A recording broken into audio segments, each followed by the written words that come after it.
Good afternoon po. Bale, ito po yung meeting po namin, SPD Visoria, regarding sa memo 0020. Ang subject niya po is weekly store update, wholesale team.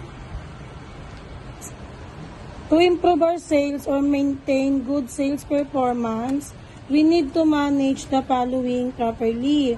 So, unang-una, pinaka-importante is yung visual. Kailangan makita ng mga customer na nakaayos yung mga visual natin para mahikayat sila lalo na bumili.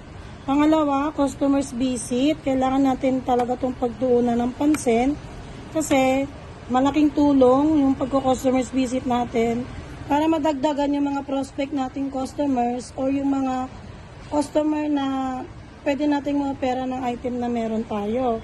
So, giveaways. I-maintain natin yung pagbibigay sa mga customer ng giveaways para mas may kayat din silang bumili. Kasi, di ba, nagbibigay tayo ng planner, umbrella, o kaya ng para bumili sila ng bumili sa atin. So, Facebook page, dapat updated yung posting para makita ng customer na legit tayo. Diba? Kasi unang-unang binubuksan ng mga customer is yung post. Next, stock room. So, kailangan yung stock room natin maayos, naka-arrange talaga per color, per size, para mas mapabilis yung transaction natin sa mga customer. Sunod, yung mga bargain, malaking tulong din sa sales natin. Yung mga bargain na hindi naman na siya mabenta, i-bargain na lang natin para at least nakakatulong siya para mapataas yung sales natin. So, sa quiz, kailangan natin mag-take ng quiz para nare-remind tayo doon sa mga item na hindi natin alam. Then, sa workshop, para ma-maintain yung kaalaman natin sa mga bagay kasi hindi naman lahat ng item talaga dito is alam natin para natututo din tayo. So, sales demo, para mas lalong ma-enhance yung kakayanan natin magbenta, mag-sales, at saka para ma-practice pa tayo lalo.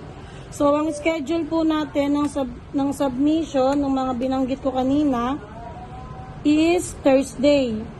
So, kailangan Wednesday, Divisoria, nakaayos na lahat nung mga visual, customers visit, naka-ready na siya.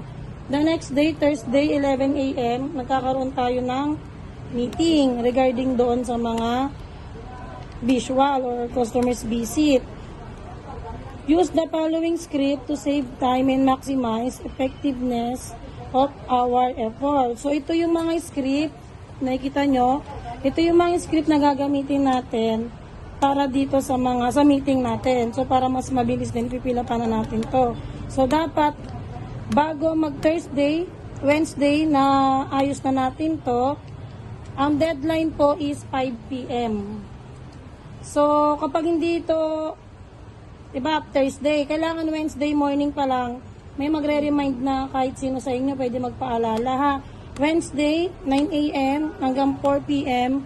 Pwede kayong mag-remind na, uy, may meeting tayo bukas ha.